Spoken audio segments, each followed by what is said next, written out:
existe una cosa capaz de infectar a un ser vivo, cambiar sus proteínas y hacerlo enfermar lentamente. No es un parásito, un hongo, ni una bacteria. Ni siquiera se trata de un virus. Es más pequeño y sencillo, pero sus efectos en animales y humanos puede provocar que el cerebro quede agujereado, como si de un queso gruyère se tratara. Las consecuencias son terriblemente fatales. Lo más inquietante es que no obedecen ninguna razón específica. Cuando infectan, cambian las proteínas a su paso, sin conseguir aparentemente nada a cambio. Se trata de los priones. Quédate escuchando y descubrirás que no todos los priones son tan terribles como parece.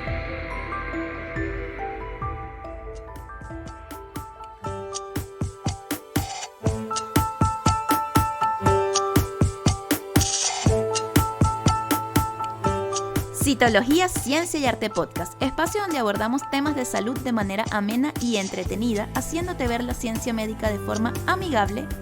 Soy Elizabeth García, citotecnóloga y bioanalista de profesión, divulgadora científica y apasionada de la vida que existe bajo la lupa del microscopio. Este es un espacio patrocinado por la Academia Citología, Ciencia y Arte, lugar donde encontrarás cursos y diplomados online en citología. Visita su web www.citologiacienciayarte.com y conoce más del fantástico mundo de la citología.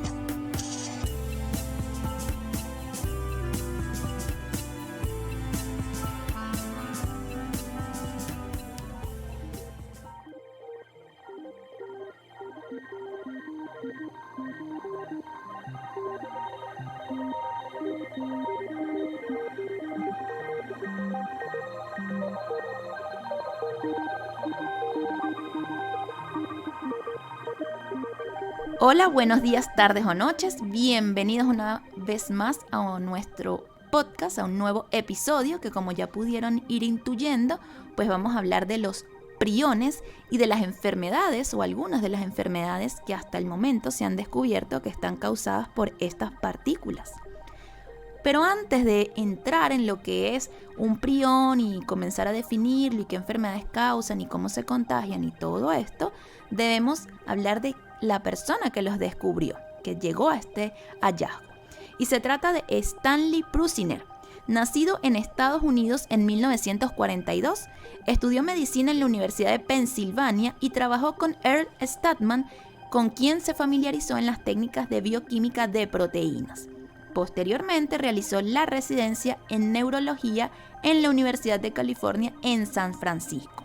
Allí trató a una paciente con la enfermedad de Creutzfeldt-Jakob, quedando completamente fascinado.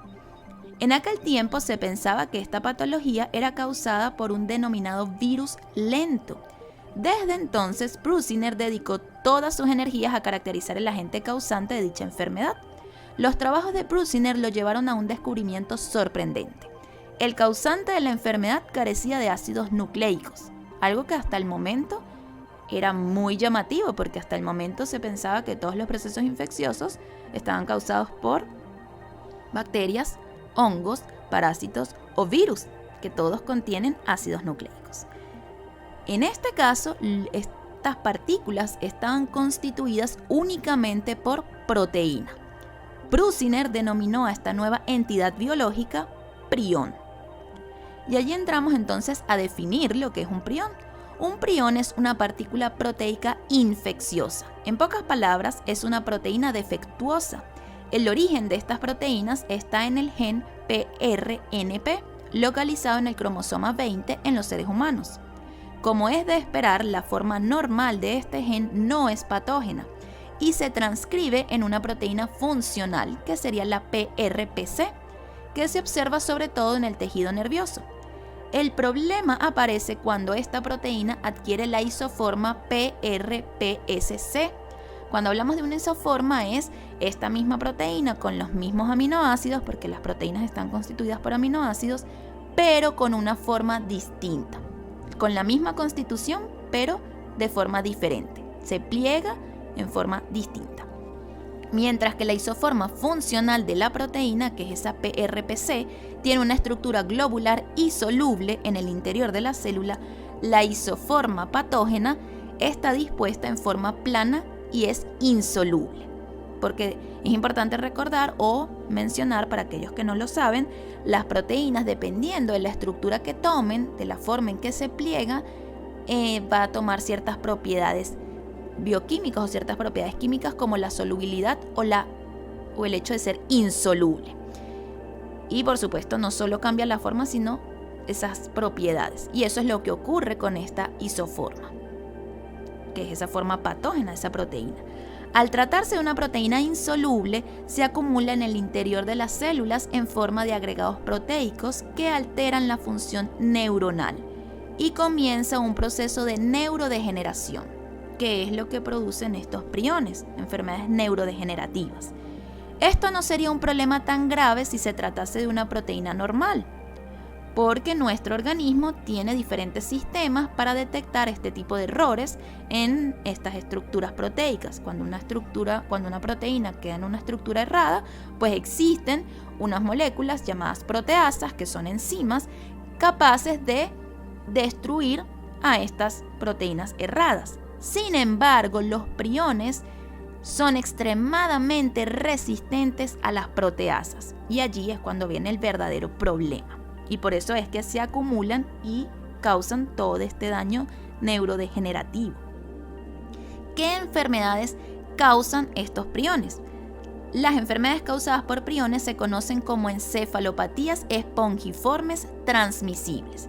Este tipo de enfermedades afectan principalmente el sistema nervioso central, y por eso ese nombre de encefalopatía, de encéfalo, generando una apariencia porosa del cerebro, del encéfalo, y por eso también el nombre de espongiforme, como de esponja, que puede ser contagiada a otros individuos, y por eso entonces el término de transmisible. La apariencia porosa que se observa en las encefalopatías espongiformes transmisibles es causada por la característica neurodegenerativa en diferentes zonas del encéfalo. En las enfermedades priónicas, por lo general, se produce un deterioro gradual de las capacidades motoras y cognitivas de los individuos que las padecen. No obstante, los síntomas varían ligeramente según el tipo de enfermedad de la que se trata. Y ahora vamos a hablar de cómo se contagian los priones. Las enfermedades priónicas constituyen una minoría de todas las enfermedades infecciosas, ya que los priones no disponen de mecanismos de infección, como sí lo tienen los microorganismos. Las bacterias, los hongos, los parásitos, los virus sí tienen un mecanismo de infección. Eso no ocurre con los priones, lo que limita, por lo tanto, su contagio activo a otros organismos. Es por eso que generalmente las enfermedades priónicas son espontáneas, es decir, se asocian a un error celular en el que se genera una primera proteína alterada, que da origen a ese prión. Más adelante, ese prión inducirá cambios en el resto de las proteínas funcionales. No obstante, en algunas ocasiones se puede contraer enfermedades priónicas, es decir, se pueden contagiar o contraer de otra manera, como no tanto contagiar, sino contraerlas por otras vías, como es el caso del kuru. El kuru, de su lengua de origen, quiere decir temblar de miedo. Esta es una patología que surgió en los nativos de Papúa Nueva Guinea debido a sus prácticas de canibalismo en rituales religiosos. Esta enfermedad priónica, porque estaba originada por priones, sucedía porque las personas practicaban el canibalismo y al ingerir a estos individuos infectados, pues pasaban estas partículas, estos priones, al individuo que estaba sano. Y de hecho gran cantidad de personas de esta tribu o de estos nativos falleció producto de esta enfermedad. Otro conocido caso de prionopatía asociada al consumo de carne contaminada es la enfermedad de las vacas locas, de la cual hablaremos más adelante. También pueden contraerse este tipo de enfermedades a través de inyecciones o de cirugías realizadas con materiales contaminados. Y ahora vamos a una nueva pregunta que nos surge. ¿Existen enfermedades priónicas genéticas que tengan una vinculación genética o hereditaria? Aunque la mayoría de las enfermedades priónicas son de origen espontáneo, como ya se los mencionaba, existen ciertas prionopatías de origen hereditario, como por ejemplo la enfermedad de Creutzfeldt-Jakob familiar, el síndrome de Heßmann-Straussler-Scheinker y el insomnio familiar fatal, las cuales también mencionaremos un poco en la segunda parte. En este tipo de prionopatías hereditarias, el origen se encuentra en una mutación del gen PRNP, que produce en última instancia la expresión de la isoforma proteica alterada. Pero no todo es negativo cuando hablamos de priones. Y por eso les decía al inicio, quédense para escuchar un poco más. No todo es enfermedades neurodegenerativas. Se ha descubierto ya en los últimos años sobre otra funcionalidad de estos priones que no es del todo negativo. Y vamos a hablar entonces un poco de eso, y es cuando mencionamos entonces que existe un vuelco espectacular en esta historia de los priones. Y recordando un poco, entonces, cuando Stanley Prusiner descubrió que una proteína alterada causaba las encefalitis espongiformes en animales y en seres humanos, surgió un escepticismo. Como cualquier descubrimiento, siempre hay un poco de escepticismo cuando se descubre algo tan novedoso, ¿no? Y por supuesto también generó un poco de rechazo por parte de los infectólogos. ¿Por qué? Porque, se estaba planteando de que una proteína era infecciosa, cosa que hasta el momento parecía un poco absurda, porque cuando uno hablaba de procesos infecciosos hablaba de microorganismos. Y aquí se está hablando de una molécula proteica. De modo que entonces no había un espacio para que se pudiera tratar estas enfermedades con antimicrobianos o de desarrollar vacunas, porque no estamos hablando de que son microorganismos o estructuras vivas, entre comillas, ¿no? Su generación en el cerebro, su transmisión por canibalismo e incluso su incierto mecanismo de contagio no pertenecían a la infectología tradicional para aquel momento en que se descubrió. En fin, todo lo que hacía atractivo el estudio de los virus, las bacterias y parásitos, e incluso los hongos, estaba ausente en esta partícula proteica, en estos llamados priones. El interés por la enfermedad de las vacas locas y la variante joven del Creutzfeldt-Jakob pasó a la historia, quedó como en el olvido. Tras un breve repunte cuando Prusiner, en el año 1997, recibe el premio Nobel, se comienza nuevamente a hablar un poco del tema, pero la curiosidad por esta proteína quedó nuevamente en el olvido por parte de los infectólogos. Años más tarde, la obra de otro premio Nobel, el austríaco-estadounidense Erich Kandel, neurobiólogo, devolvió el interés al hablar de la existencia de una prión buena, que actúa como mediadora en delicados procesos de nuestra memoria. En esta obra, escrita en un lenguaje bastante elegante y sencillo, Kandel define a la prión como clase reducida de proteínas infecciosas que pueden adoptar dos formas funcionales distintas: la recesiva, que permanece inactiva y o tiene un papel fisiológico ordinario, y la dominante, que se autoperpetúa y es tóxica para las células nerviosas. Los genes que codifican las priones generan la forma recesiva, que por azar puede transformarse en forma dominante, como ocurre en la ingestión de alimentos que contienen la forma activa. Difieren de otras proteínas por una segunda característica: la forma dominante se perpetúa y hace que la conformación recesiva modifique su forma, se convierte en dominante y también se perpetúe. Esto es lo que ocurre a grandes rasgos con los priones. Ya sabemos que se codifica a partir de un gen, se forma esta proteína. En condiciones normales, pues esa proteína no va a causar ningún daño, pero cuando se genera esta forma alterada, esta isoforma de esa proteína, que es lo que conocemos como priones, pues se perpetúa porque es indestructible por parte de las proteasas, como les mencionaba al inicio. Kandel descubre cómo podía la memoria persistir a largo plazo gracias a una de estas proteínas defectuosas o priones. En su libro En busca de la memoria, el nacimiento de una nueva ciencia de la mente, Kandel narra de forma casi poética este descubrimiento. Y se los voy a leer así como él lo narra en este libro. Una hermosa tarde neoyorquina de la primavera de 2001, mientras el sol jugaba con las olas del río Hudson, estaba yo en mi oficina cuando Kausic entró y me preguntó: ¿qué me diría si le cuento que la CPEB tiene propiedades similares a los priones, una proteína que él estaba estudiando. Era una idea insensata. Sin embargo, de ser cierta, podía explicar cómo se mantiene la memoria a largo plazo, indefinidamente en la sinapsis, pese a la permanente degradación y renovación de las proteínas. Evidentemente, una proteína que se autoperpetúa puede mantenerse indefinidamente en las sinapsis, regulando la síntesis local de proteínas necesarias para mantener las nuevas terminales sinápticas. Pronto descubrimos que el paso de la forma inactiva de esta CPEB, que no se propaga, a la forma activa, es decir, a ese prión, que sí lo hace, que sí se propaga, está controlado por la serotonina, el transmisor necesario para convertir la memoria de corto plazo en memoria a largo plazo.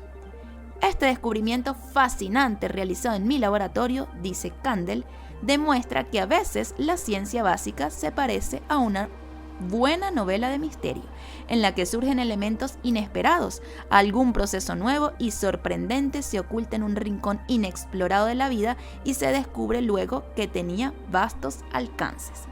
Así que Kandel descubre cómo esta forma activa, este prión, es capaz de generar esa memoria a largo plazo, porque cada vez que se genera un recuerdo, así como explicando a grandes rasgos el descubrimiento que él hizo, cuando se genera un recuerdo se genera una proteína en esas sinapsis que hacen las neuronas. En esas sinapsis, recuerden que es ese paso de información entre las neuronas.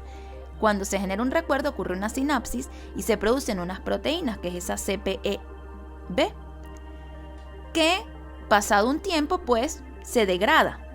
Y si eso ocurriera constantemente y se degradara, pues no tuviéramos ningunos recuerdos a largo plazo, sino solamente a corto plazo.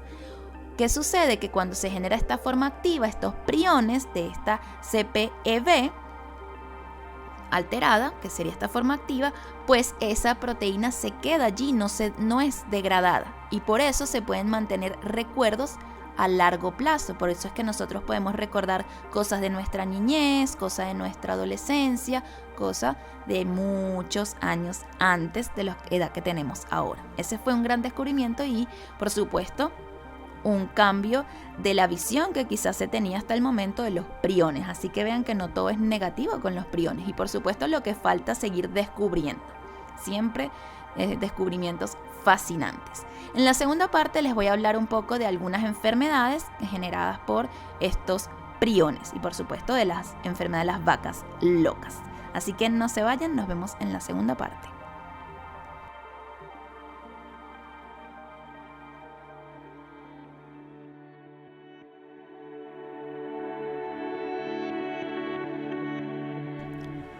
Cito curiosidades.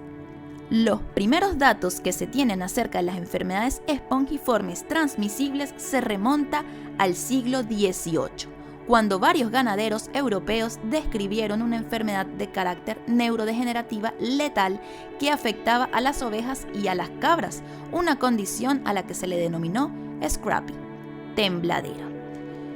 Uno de los signos que llamó la atención fue que el cerebro de estos animales presentaba un aspecto con forma de esponja, rasgo de donde proviene el término espongiforme. A principios del siglo XX se describieron los primeros casos de encefalopatía espongiforme en seres humanos, una dolencia que se bautizó con el nombre de enfermedad de Creutzfeldt-Jakob. Posteriormente se demostró que estas enfermedades eran transmisibles, causadas por acumulación de partículas proteicas que fueron llamadas priones o prión en singular.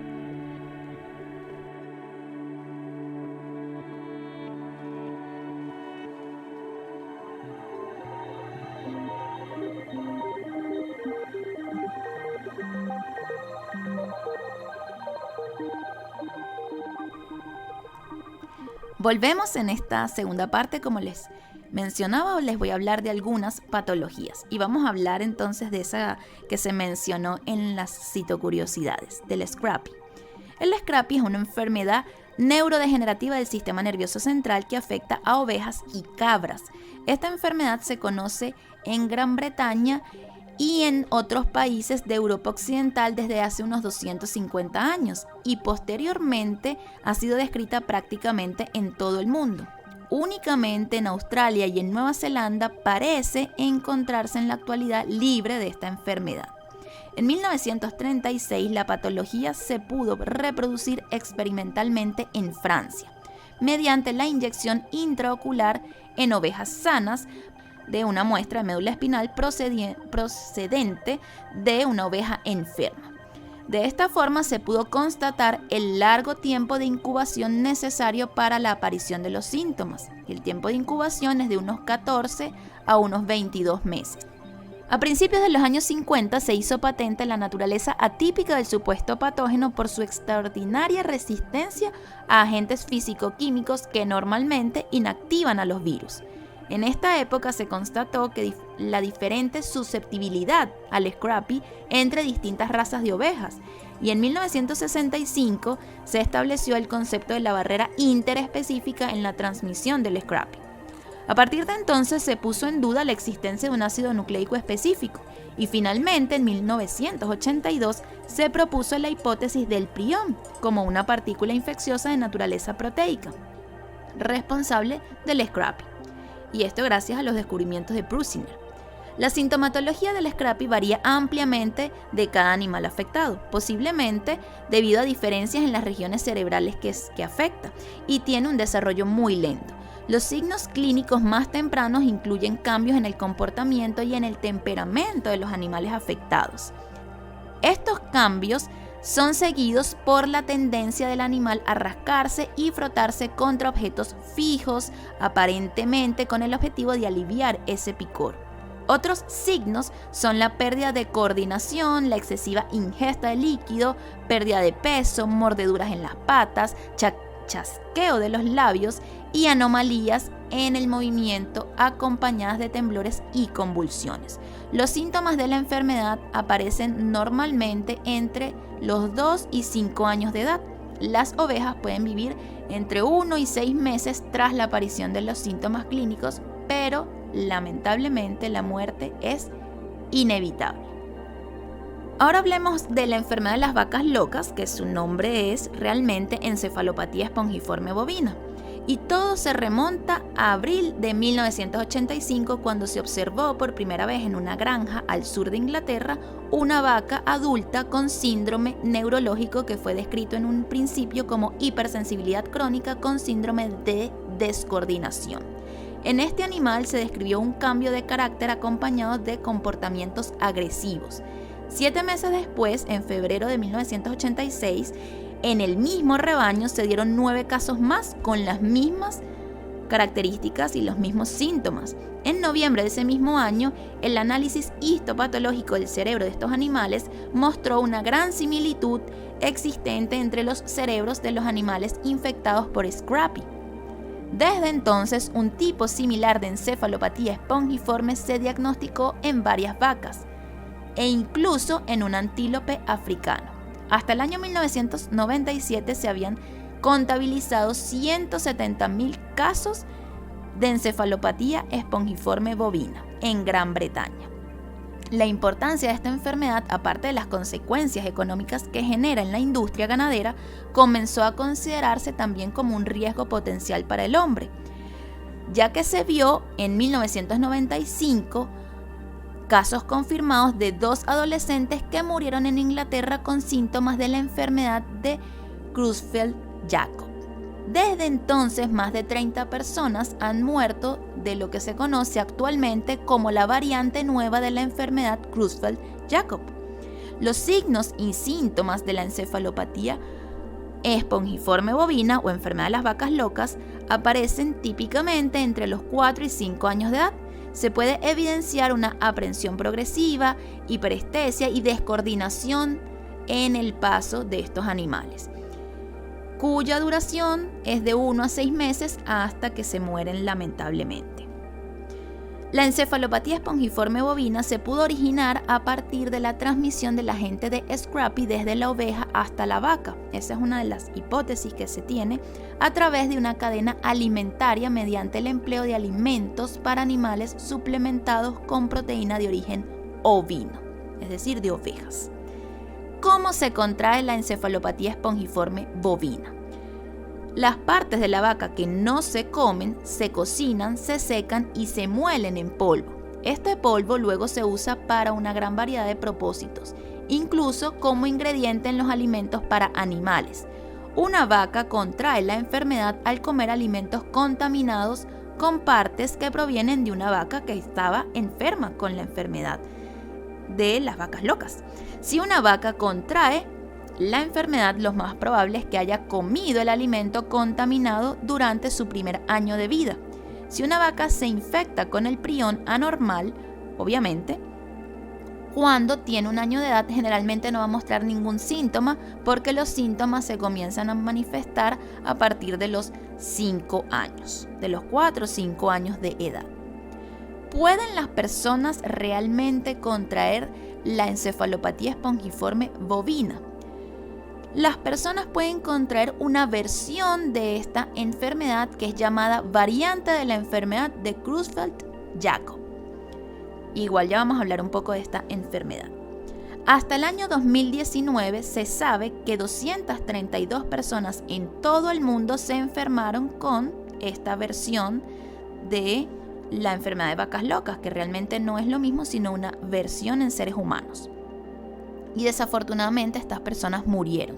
Se cree que contrajeron la enfermedad al comer alimentos hechos de vacas enfermas. La mayoría de las personas que se enfermaron con la enfermedad de Creutzfeldt-Jakob o con la variante de la enfermedad de Creutzfeldt-Jakob, porque existe otra enfermedad que sí es la enfermedad Creutzfeldt-Jakob como tal, que tiene de hecho implicancias genéticas o factores genéticos asociados, pero esta es una variante que no tiene nada que ver con factores genéticos. La mayoría de estas personas vivieron en el Reino Unido y en algún momento de sus vidas pues consumieron estas carnes y adquirieron ese prión. Solo 4 vivieron en Estados Unidos y es muy probable que estas 4 personas se hayan infectado en algún momento que vivieron o viajaron al extranjero. Ni la variante de la enfermedad de Creutzfeldt-Jakob o la encefalopatía espongiforme bovina son contagiosas. ¿Qué quiere decir? Que no se contrae como un resfriado. Una persona o una vaca no puede contraerlo por estar cerca de otra persona u otra vaca que esté enferma, que tenga la enfermedad, porque vimos que no existe este tipo de contagio hasta el momento. Lo que se ha hablado de los priones es que el contagio no se da como si se diera quizás con un virus o con otro tipo o con un microorganismo. Esto no ocurre con los priones. Hasta el momento es lo que se sabe, por supuesto. No ocurre de esta manera. Una persona no puede contraerlo por estar cerca de un individuo enfermo. Además, los estudios de investigación han demostrado que las personas no pueden contraer esta enfermedad de las vacas locas, como conocemos popularmente, al beber leche o comer productos lácteos, incluso si la leche proviene de una vaca enferma. No se contagia por consumir estos productos. ¿Pueden otros animales entonces contraer la encefalopatía espongiforme bovina? Esa es otra pregunta que también nos surge. Las ovejas, las cabras, los bisontes, los venados y los alces pueden enfermarse con sus propias versiones de encefalopatía espongiforme bovina. En el caso de los gatos, es la única mascota doméstica que se sabe que tiene una versión propia de esta enfermedad. Y se le conoce como encefalopatía espongiforme felina. Ahora vamos a hablar de la enfermedad de Creutzfeldt-Jakob familiar. La enfermedad Creutzfeldt-Jakob familiar tiene un origen en la familia, es hereditaria. Se describió en 4 familias del sudeste de Inglaterra. Generalmente los individuos de estas familias comenzaban normalmente a manifestar síntomas en la edad adulta. Comenzaban a sufrir episodios de demencia, deterioro de las capacidades cognitivas, seguidos de una constante disminución de la coordinación motora, que se conoce como ataxia. Además, los miembros enfermos de estas familias solían morir poco después de presentar estos primeros síntomas. La incapacidad de realizar un estudio mucho más afinado hizo que los miembros de estas familias fuesen diagnosticadas como enfermos de Alzheimer, de Huntington, de Parkinson o de otras enfermedades neurodegenerativas. pero actualmente se conoce las bases genéticas de esta enfermedad. Se ha comprobado que el inicio de la enfermedad ocurre por una variante alélica en el gen PRNP, en el alelo M129. Se ha comprobado que la herencia de la enfermedad de Creutzfeldt-Jakob es dominante autosómica y que en individuos heterocigotos los síntomas aparecen más tarde y el progreso es mucho más lento. Esta es una enfermedad de tipo priónica, pero que tiene orígenes hereditarios. Así como ellas, tenemos también el síndrome de Hertzmann-Straussler-Scheinker. Este síndrome está caracterizado por una neurodegeneración que comienza aproximadamente sobre los años 40, a la edad de los 40 años, y que disminuye progresivamente las capacidades motoras de la persona enferma. Los pacientes con este síndrome presentan disfunción congénita y deterioro de la coordinación y actividad motora. Se observa también dificultad del habla, alteraciones visuales, movimiento anormal de los ojos, que se conoce como nistagmo, y rigidez muscular. A priori se solía pensar o se podría pensar que el síndrome de Hertzmann-Straussler-Scheinker se trata de la misma patología de la enfermedad de Creutzfeldt-Jakob. Recientes análisis inmunohistoquímicos han logrado diferenciar estas dos enfermedades. Al contrario de lo que sucede en la enfermedad de Creutzfeldt-Jakob, los enfermos con Hertzmann-Straussler-Scheinker comienzan a presentar los primeros síntomas a edades mucho más tempranas, a los 40 años, en contraposición con la enfermedad de Creutzfeldt-Jakob, cuyos síntomas se manifiestan a partir de los 60 años, a una edad mucho más avanzada. Y por eso también que se llegara a pensar que tenía cierta asociación con otras enfermedades neurodegenerativas como el Parkinson o el Alzheimer. Otro punto diferencial es que los enfermos de Hertzmann-Straussler-Scheinker presentan espasmos musculares en menor frecuencia que los enfermos con Creutzfeldt-Jakob. Otra enfermedad, y ya para finalizar este episodio, que también tiene orígenes obviamente por priones, pero que tiene un factor genético asociado, es el insomnio familiar fatal. El insomnio familiar fatal es una prionopatía hereditaria que produce insomnio severo en los enfermos. Además, la de producir demencia, pánico, pérdida de peso, falta de apetito o hipotermia, entre otros síntomas. Los primeros síntomas de esta enfermedad empiezan entre los 32 años, bastante joven, hasta los 62. Vean que es un rango bastante amplio de años para que comiencen los síntomas. Y estas son las enfermedades que tienen origen priónico, de las que les quería mencionar, obviamente muy breve, y ver que existen algunas que tienen un origen genético asociado. También existen ciertas vinculaciones y se están estudiando hoy día las vinculaciones con ciertas demencias, con ciertas enfermedades mentales y su posible origen en estos priones. Son estudios que se hacen actualmente.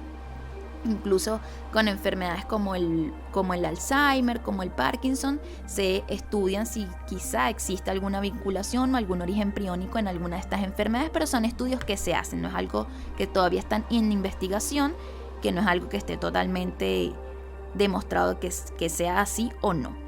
Así que por supuesto el estudio de los priones y de las distintas enfermedades a nivel neurodegenerativo pues siguen realizándose, por supuesto, y es un mundo pues amplio para la investigación y seguir descubriendo también ese lado positivo, como lo vimos, que tienen los priones, como también juegan un papel importante en esa memoria a largo plazo. Seguramente seguirán descubriendo muchas más cosas relacionadas con estas partículas proteicas que ya sabemos que se llaman entonces priones o prión, porque realmente es una sola proteína la que se forma. Y que obviamente hablamos de priones cuando se acumulan muchas de esa misma proteína. Espero que haya sido de interés este episodio para ustedes y los invito a seguirnos en nuestro Instagram @Citología Ciencia y Arte Podcast. Allí vamos compartiendo información relacionada únicamente con el podcast. Así que los espero en un próximo episodio. Espero que hayan aprendido mucho y no olviden darle like, comentar y compartir. Y dinos qué otros episodios te gustaría que hiciéramos. Nos vemos en un próximo episodio. Chao, chao.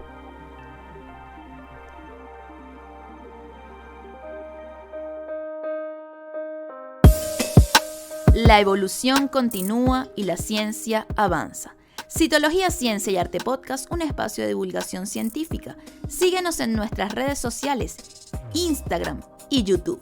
Nos encontrarás como Citología, Ciencia y Arte Podcast.